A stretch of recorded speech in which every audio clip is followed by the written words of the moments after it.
तो ये है विज्ञान विषय की वर्कशीट, माह फरवरी, कक्षा 8वीं। आपको लग रहा होगा कि मैंने ये वर्कशीट्स वापस क्यों डाली हैं। तो मैंने जो यूट्यूब पर डली हुई वर्कशीट्स देखी हैं तो मुझे ऐसा लगा कि उसमें कहीं कहीं कुछ सुधार हो सकता था।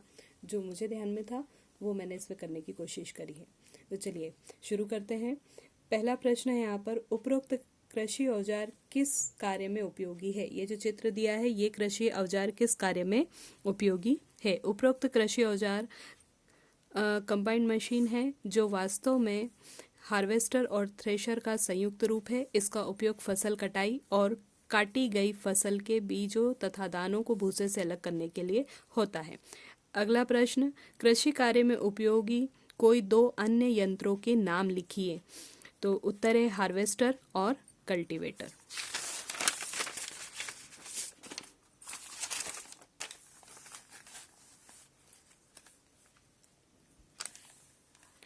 नीचे कुछ कृषि पद्धतियों से संबंधित शब्द दिए गए हैं, इन्हें सही क्रम में व्यवस्थित कीजिए।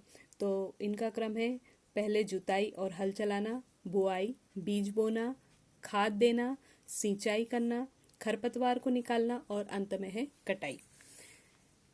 प्रश्न नंबर 2 का पहला है, गुथा हुआ आटा और तली हुई पूरी को 1 या 2 दिन खुले छोड़ देने पर दोनों में क्या परिवर्तन होगा। होने वाले परिवर्तन का उचित कारण लिखिए। गुथा आटा, उत्तर, गुथा आटा 1 या 2 दिन खुले में छोड़ देने पर आटा फूल जाएगा क्योंकि यीस्ट इतनी तीव्रता से जनन करके श्वसन के दौरान कार्बन डाइऑक्साइड उत्पादित करते हैं और गैस के बुलबुले आटे का आयतन बढ़ा देते हैं। तली हुई पूरी को 1 या 2 दिन खुले में छोड़ देने पर पूरी के आयतन में वृद्धि नहीं होती, चूंकि तेल में तली होने से पूरी में यीस्ट तीव्रता से वृद्धि नहीं कर पाते। अगला प्रश्न, कुली जब भी भारी बोझ उठाना होता है तो वे अपने सर पर एक कपड़े को गोल लपेटकर क्यों रखते हैं। कुली को जब भी भारी बोझ उठाना होता है तो वे अपने सिर पर एक कपड़े को गोल लपेटकर रखते हैं क्योंकि इस प्रकार वे अपने शरीर से बोझ के संपर्क क्षेत्रफल को बढ़ा देते हैं, अतः उनके शरीर पर लगने वाला दाब कम हो जाता है और वे बोझ को आसानी से उठा सकते हैं। अगला प्रश्न, 2 कागज के कप लेकर 10 से 15 मीटर की डोरी से जोड़िए। चित्रानुसार दूर खड़े होकर साथी से बात कीजिए। आपको कैसा सुनाई देता है, अपने अनुभव लिखिए। उत्तर, चित्रानुसार खिलौना टेलीफोन के माध्यम से दूर खड़े होकर साथी से बात करने पर हमें उसकी आवाज सुनाई दी। आवाज कुछ परिवर्तित सुनाई दी। हमने अनुभव किया कि ध्वनि को संचरण के लिए एक जगह से दूसरी जगह के लिए माध्यम चाहिए। वास्तव में ध्वनि किसी भी ठोस लकड़ी, धातु अथवा डोरी में भी संचरण कर सकती है। अगला प्रश्न है, रसोई घर में काम करते वक्त पॉलिएस्टर से बने वस्त्र क्यों नहीं पहनना चाहिए। रसोई घर में काम करते समय पॉलिएस्टर से बने वस्त्र नहीं पहनना चाहिए क्योंकि पॉलिएस्टर एक संश्लेषित रेशा है जो गर्म करने पर पिघल जाता है। पॉलिएस्टर एक संश्लेषित रेशा है जो गर्म करने पर पिघल जाता है, जो वास्तव में संश्लेषित रेशे का हानिकारक गुण है। रसोई में कार्य करते वक्त यदि वस्त्रों में आग लग जाती है तो यह बहुत ज्यादा आपदाजनक हो सकता है। कपड़ा पिघल कर पहनने वाले व्यक्ति के शरीर से चिपक सकता है।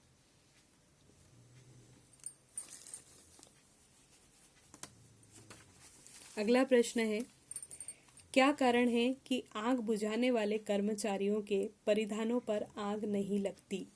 आग बुझाने वाले कर्मचारियों के परिधानों पर आग नहीं लगती क्योंकि इन वस्त्रों में ऊष्मा सहने की क्षमता अधिक होती है। इन परिधानों पर मेलामाइन पदार्थ की परत चढ़ी होती है जो अग्नि प्रतिरोधक का कार्य करती है। अगला प्रश्न है, मान लीजिए दुर्घटनावश साबुन के पानी से भरी बाल्टी संगमरमर के किसी फर्श पर उलट जाए। इस गीले फर्श पर आपके लिए चलना आसान होगा या कठिन। अपने उत्तर का कारण बताइए। यदि साबुन के पानी से भरी बाल्टी संगमरमर के फर्श पर उलट जाए तो इस गीले फर्श पर चलना हमारे लिए कठिन होगा। कारण यह है कि गीला फर्श एक चिकनी सतह के रूप में कार्य करता है और साबुन की प्रकृति भी चिकनी होती है। इससे फिसलने का डर बना रहेगा। चूंकि ऐसे में फर्श पर कोई खुरदुरापन या अनियमितता नहीं रहती, जबकि हम जानते हैं कि चलने के लिए घर्षण की आवश्यकता होती है। अगला प्रश्न, तड़ित झंझा के समय हमें क्या करना चाहिए और क्या नहीं करना चाहिए? अपने प्रश्नों के उत्तर लिखिए। तड़ित एवं झंझा के समय किसी सुरक्षित स्थान पर रहना चाहिए। यदि किसी वाहन अथवा मकान में हैं तो उसके खिड़की दरवाजे बंद कर लेना चाहिए। अंतिम गर्जन के बाद भी कुछ देर प्रतीक्षा करने के बाद ही बाहर आना चाहिए। भवन निर्माण के समय तड़ित चालक लगाना चाहिए। अब हमें क्या नहीं करना चाहिए? तड़ित चालक के समय खुले स्थान एवं पेड़ों के समीप नहीं जाना चाहिए। तड़ित के समय जमीन पर लेटना नहीं बल्कि सिमट कर बैठ जाना चाहिए। तड़ित के समय टेलीफोन तार, विद्युत तार, धातु के पाइप, बहते जल एवं विद्युत उपकरणों आदि को छूना नहीं चाहिए।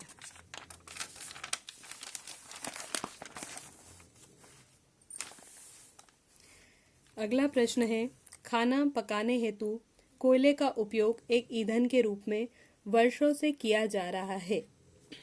क्या आप बता सकते हैं कि हमें कोयला कहाँ से प्राप्त होता है और कोयला बनता कैसे है? साथ ही यह बताइए कि हमें कोयले का उपयोग कम क्यों करना चाहिए? कोयला खदानों से कोयला प्राप्त होता है। लगभग 300 मिलियन वर्ष पूर्व पृथ्वी पर निचले जलीय क्षेत्रों में घने वन थे। बाढ़ जैसी प्राकृतिक प्रक्रमों के कारण ये वन मृदा के नीचे दब गए। उन पर अधिक मृदा जम जाने के कारण वे संपीड़ित हो गए। जैसे जैसे वे गहरे होते गए, उनका ताप भी बढ़ता गया। उच्च दाब और उच्च ताप पर पृथ्वी के भीतर मृत पेड़ पौधे धीरे धीरे कोयले में परिवर्तित हो गए। यह पत्थर जैसा कठोर और काले रंग का होता है। हमें कोयले का उपयोग कम करना चाहिए क्योंकि प्रकृति में इसकी मात्रा सीमित है और यह मानवीय क्रियाकलापों द्वारा समाप्त हो सकता है। अगला प्रश्न, मान लीजिए कि आपके हाथ में पानी से भरी हुई एक बाल्टी लटकी हुई है। बाल्टी पर लगने वाले बलों के नाम लिखिए। सोचकर लिखिए कि बाल्टी पर लगने